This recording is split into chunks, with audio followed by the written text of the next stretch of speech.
Hello, and welcome back to another episode of My Dusty Old Box. In today's episode, we'll be cleaning out another dusty old box. So grab your chips and get your dip, because it's going to be a long one. I couldn't resist the joke. This is the 360 I mentioned in some of the comments, and I believe in the 360 controller video. And it was genuinely that dirty coming out of the box. Box had the mouse get into it or something at some point. And the eagle that you see me so graciously carving off the top of it here was just a little trinket that my wife got me at some point for some time, just to get me something. I don't really remember it exactly, but I do know I want to save it, so I have kept it because she did get it for me. Actually, as far as this part goes, I would recommend starting with isopropyl alcohol and trying to loosen up the adhesive and then try to peel the whole thing off. During this process, as you'd probably imagine, I managed to put a pretty good gouge or two in the front of the console here. I don't know why I didn't think to use the alcohol from the start to try to loosen it up. Doesn't really matter. This is going to be a longer video, sadly. I've cut it down as much as I can, but I don't want to leave pretty much any portion of work out. It did take me a while. It's been a long time since I've opened up this dusty old box, and it certainly needed the cleaning. I don't know that I've ever had it as torn down as I did in this video. I didn't always have the tools and stuff to be able to do this sort of stuff.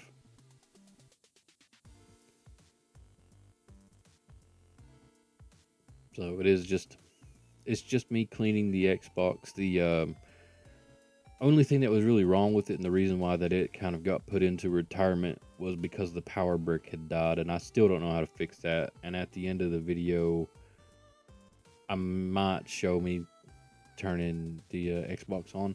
I don't know. I think I might actually save it for a follow-up video, because I had to order a new power brick, and there's a whole mess to that I can hopefully explain better than I have a tendency for being able to explain things.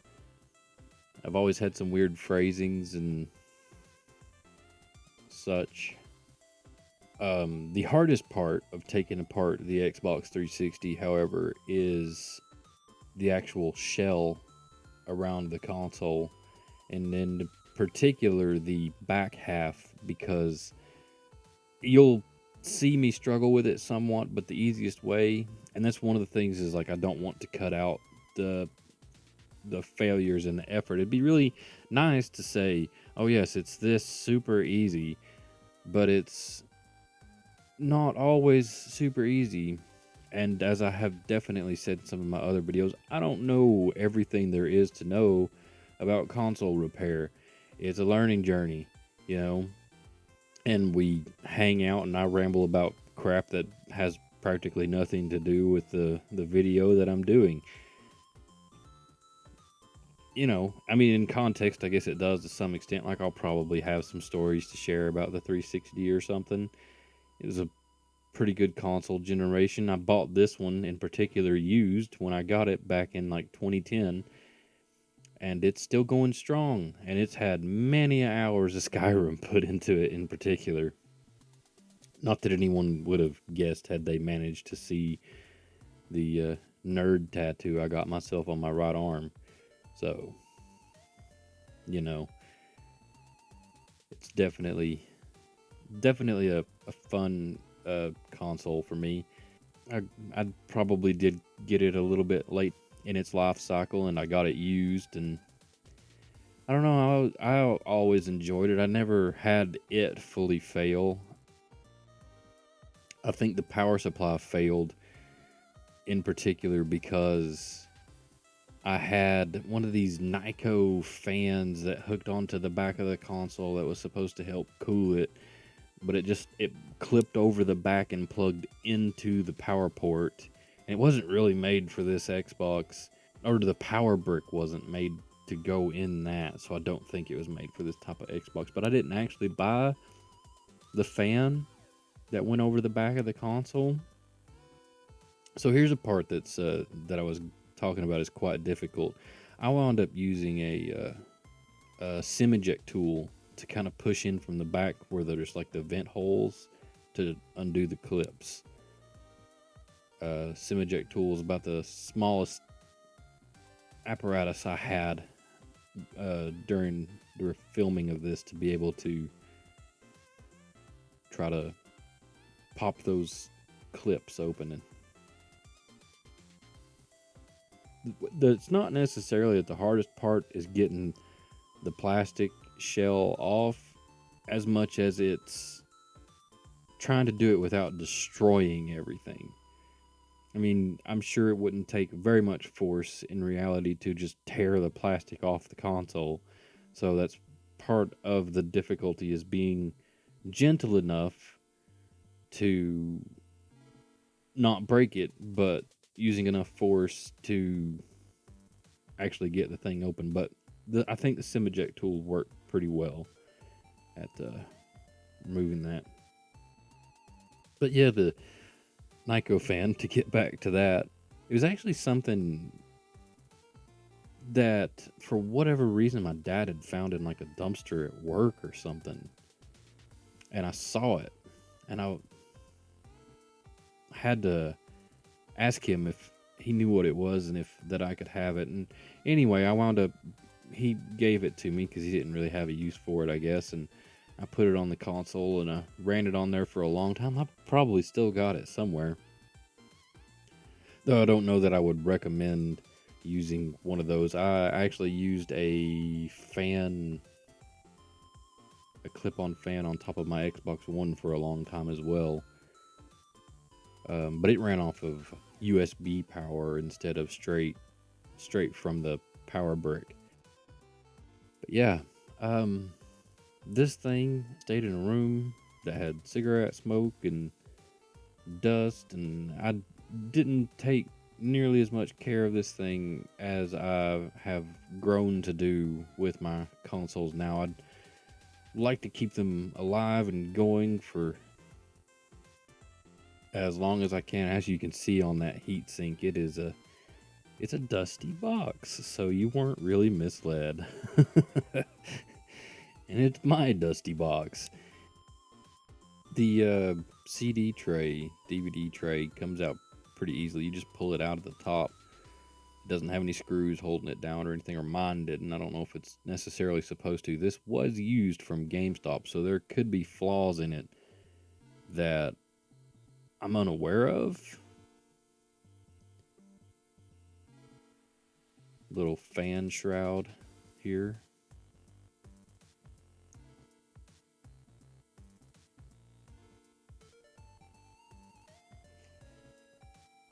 Also quite disgusting. So yeah, that's nasty. So one thing that I wound up doing to clean this out, and I would not recommend to other people unless you really don't care, I guess, if it survives or not, because I'm not sure that it's the best idea. It's a functional idea, but probably not the best idea. Is that I took as you'll wind up seeing, is I took a vacuum cleaner to it with a brush on it.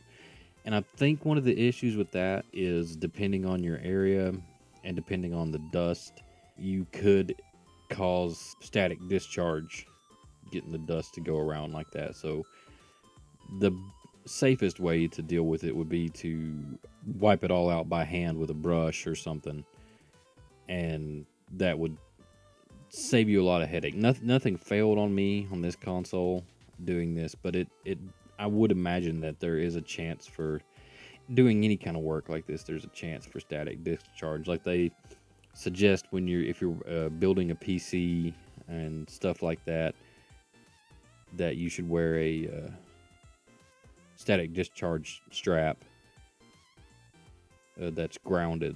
So that is something that you should keep in mind. A little actual tech tip there, hopefully, if anybody happens to see that part. So I've also taken some tweezers here and just pulled some of the bigger pieces of lint dust bunnies out, whatever you want to call it.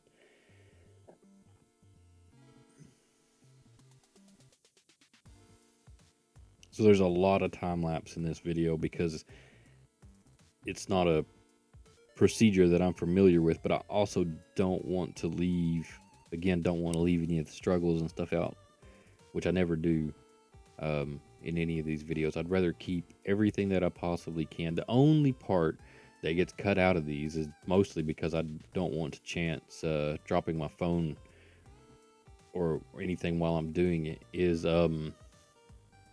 washing the plastics in sink.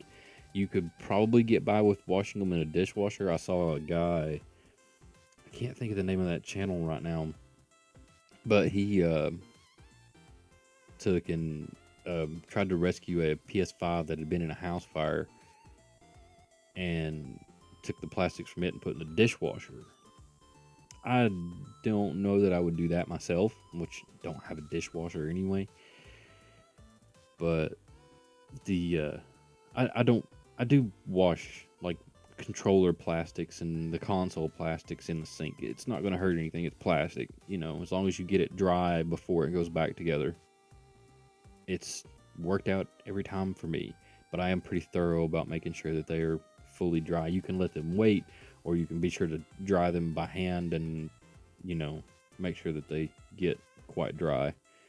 Another actual tech tip that I've heard is that if you're using a can of air or blowing out fans or something like that, you want to hold the blades as still as you possibly can. I'm not really sure that really affects much.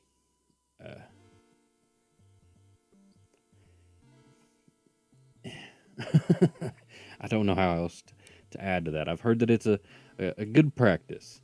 So it's better to take those sort of things even if you don't fully understand why they would be told to you, to take them and try to practice them, because even if it isn't the most critically important thing, if it can save you some money and some headache, then yeah, why not go for it? You know what I mean? I hope that's helpful. Trying to make this video and everything just as much like a conversation as I can. And holy crap, this 360 has a ton of screws in it. Yeah, it's wild.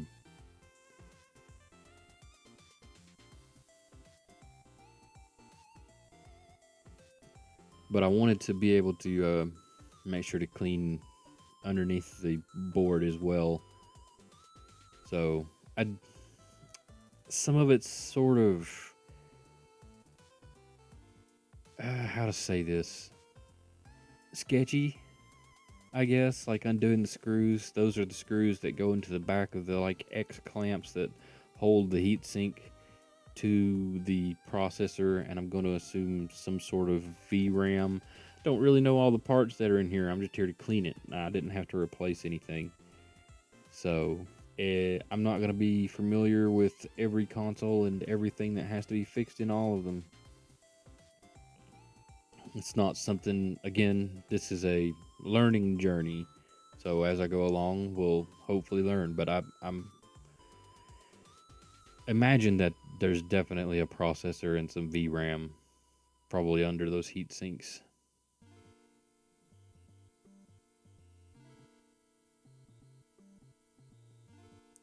So yeah, get the board out, and I don't think I show the tray right here. Yeah, I do. Show it pretty good. There's dust and some rust and stuff under there. Looks pretty rough. And anything at this point is just trying to keep the console from overheating or anything once we get the new power brick for it. It's just to help keep it going that much longer.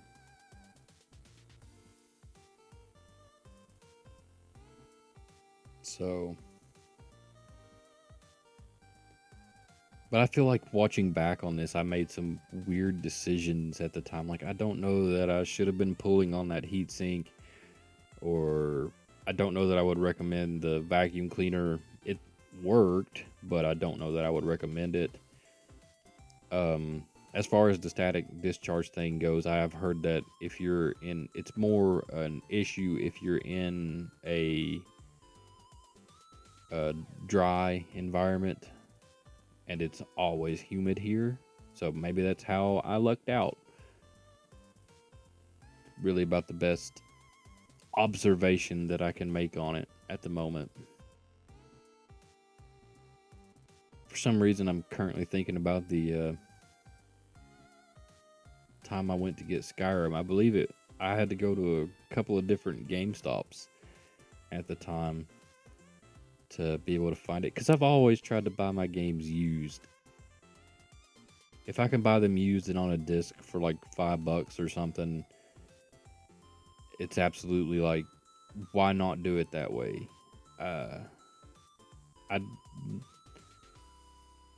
think there was one instance in buying a used game from a GameStop that I got outside and got in the car and checked the cases, and the disc wasn't in the case. And that's pretty simple to just walk back to the store and go, hey, I would like the game I paid for, please. Probably didn't say it that way. It was probably seemed a lot more disappointed, but I don't remember what game that was. So it's hard to say for sure.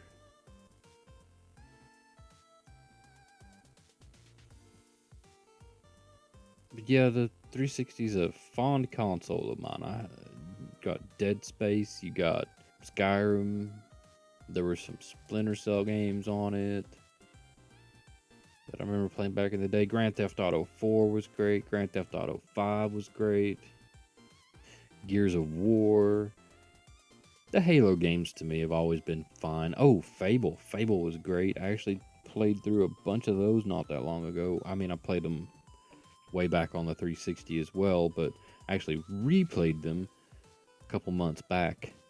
I was going to make a video about it for the gaming channel. I don't know. I can never get as motivated for the gaming channel because it seems like it's sort of like the art channel. It's like the harder I work, not saying that I don't work on TECHNOBABBLE, it just seems like TECHNOBABBLE is the most fruitful.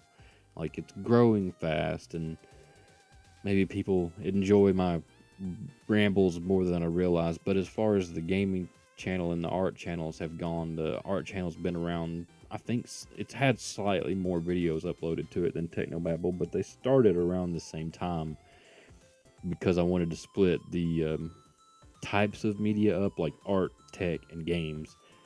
And since doing so, I don't have nearly as much an idea of what to do with the gaming channel. Should I do live streams? Should I do let's plays?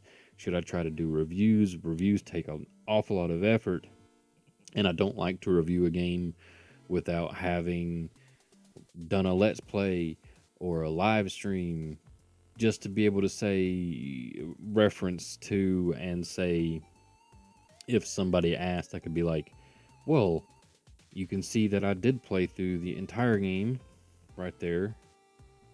You know, just to have that little bit of kind of backup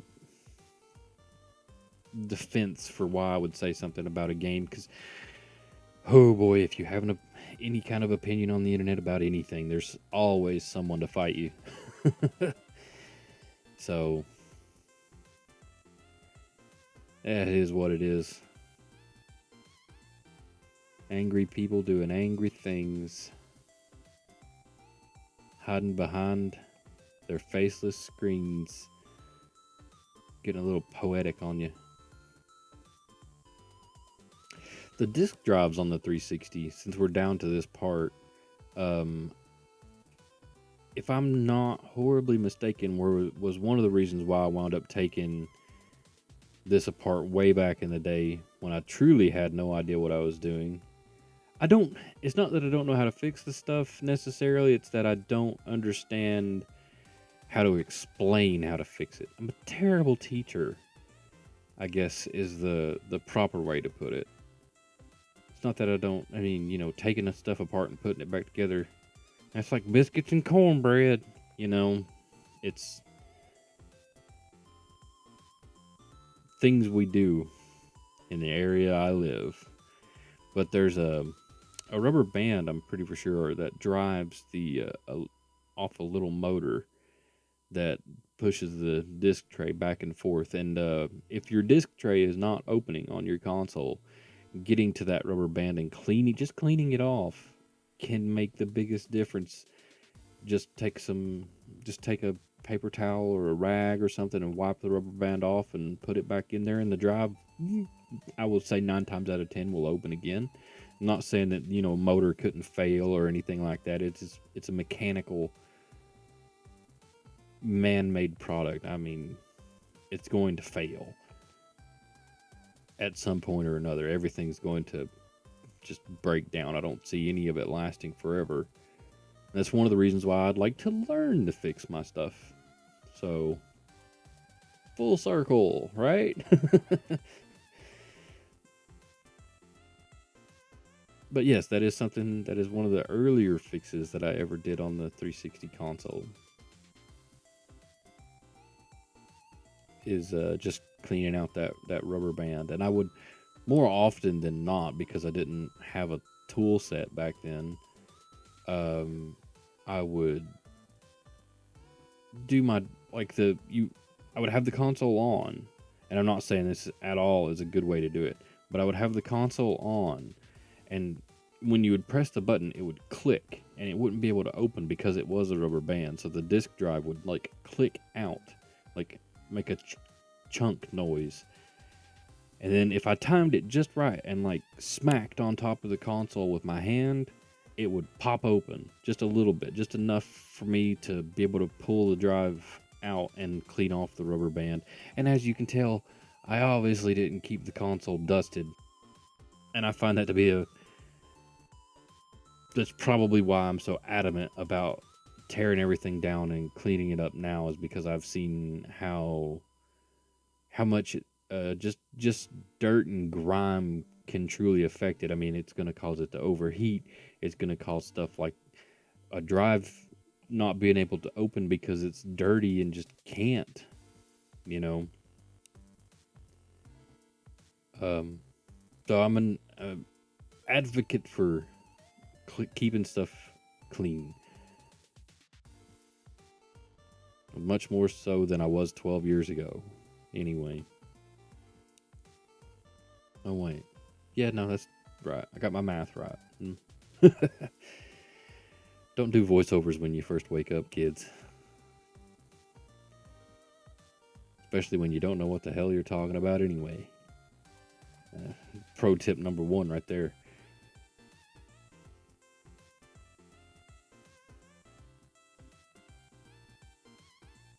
Pro tip number 2, try and have fun. That's a good one. May not be good at what I do, but this is fun. May not know how to explain it, but this is fun. Taking stuff apart and trying to learn about it. I don't know that most people would agree, but I don't believe that anyone is truly ignorant until they just give up on learning. You're never too old or anything, never too young to try to learn. And there are good sources on the internet for such a thing. And maybe one day I'll be a lot better at explaining things and be a lot better at being able to film them too. I've only been doing consistent YouTube for a little bit over 2 years now, and I'm still, as I've complained about in so many videos, still recording off a $120 phone. And it's at this point, some of the comments that I've gotten on TECHNOBABBLE, I don't think people could imagine what it's like to have a $120 phone. Just like someone coming along and saying, "Oh, I've got 3 Xbox Series consoles." That's amazing, buddy. Glad for you. I don't. You know? Or I've heard it from my friends as well, especially, let's just call him Game Despo for the sake of that. But he's done much more traveling and lived in much larger cities than I will probably ever now. And he says that people don't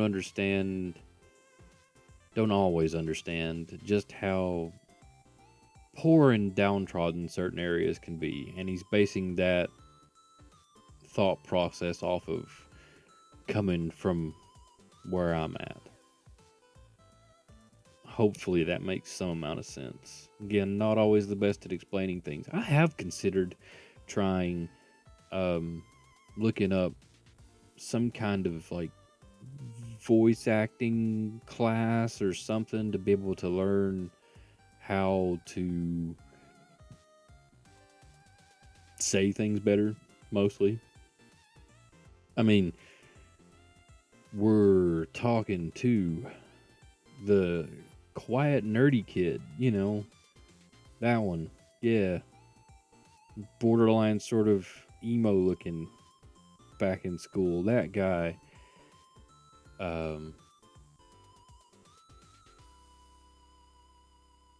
So I don't know how to talk to people. I'm the guy that just sat in the back of the class with his head down and stayed quiet and stayed to myself and didn't want nobody to bother me and didn't want nothing to do with nobody. So trying to break out of 30 years of shyness by rambling off into the internet, rambling off into a microphone where there's no immediate feedback. The video that's blowing up or has blown up or is blown up as much as it's going to on my channel, that's got over 20,000 views now, which is truly appreciated.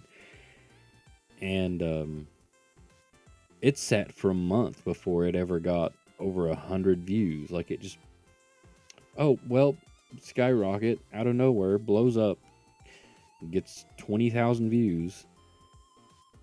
And then, I mean, it's been way more positive than dramatic, but the dramatic people sure know how to make themselves stand out.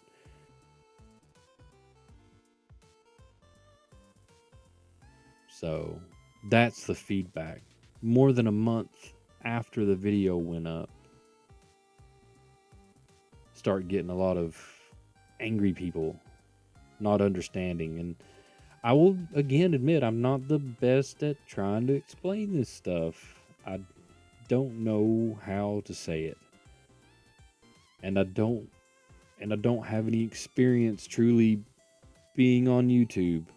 So hopefully, you know, going forward on things like that, in particular on like trying to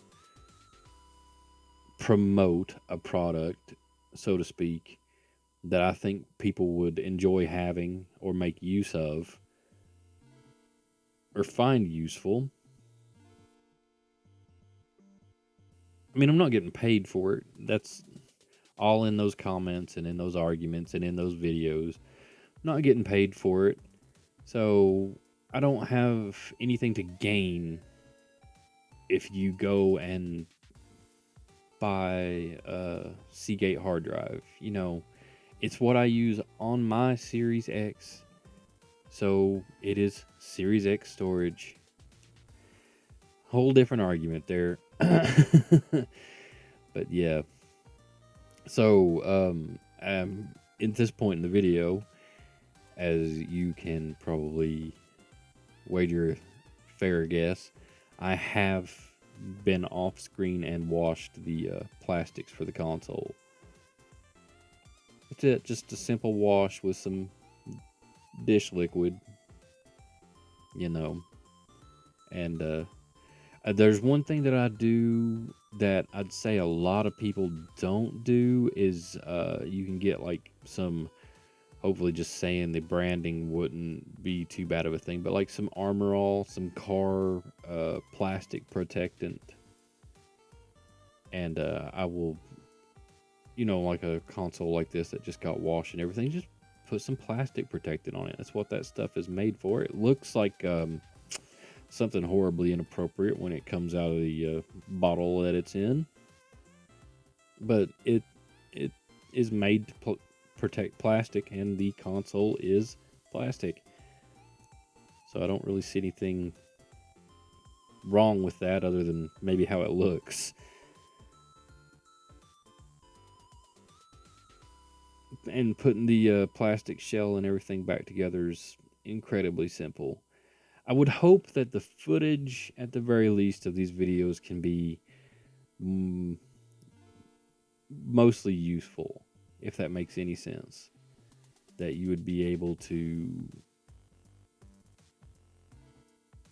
at least watch the footage and figure out how to get the thing apart and back together, despite my best efforts to explain it poorly. And there you can see me picking at some of the chips I took out of the front of the thing. And if I would just have used the isopropyl alcohol like I mentioned at the start of the video, I don't know that I don't know that it wouldn't have been a problem, but it might not have been a problem. It might have been a better solution. Yeah, that makes sense, right? So there's the power brick that doesn't work. And I cleaned those off too. I just took a rag and put some isopropyl alcohol on them and wiped the power cables and stuff off. And that's pretty much it. The spring out of the USB cover, I lost that thing years ago, back when I again was fixing air quotes, the disk drive on this thing. I do want to show that the power brick does not work. I don't know that plugging it into the console is the most appropriate thing to do. See, I made some weird decisions back when I recorded this, and you'll see when I recorded it here in a moment. But it's got the red light of doom. So I did wind up ordering a new power brick, and I think I'll just have that be another video because this one has gone on long enough. 30-some minutes of listening to me ramble. Ugh. Bless your heart. But yes, that looks like splooge. But yeah, it's plastic protectant, so put a coating of that on there and shine everything up. I think it makes it look nicer anyway, and it's supposed to protect it. So it's all nice and clean and protected.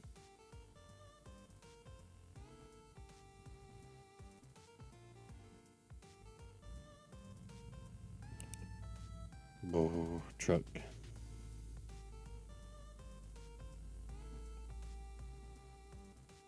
That was me turning off the little headlamp that I've got mounted to my boom arm. And then I turned it back on. But yes, you can see that was recorded back in May. Ugh, procrastination, the curse of us all.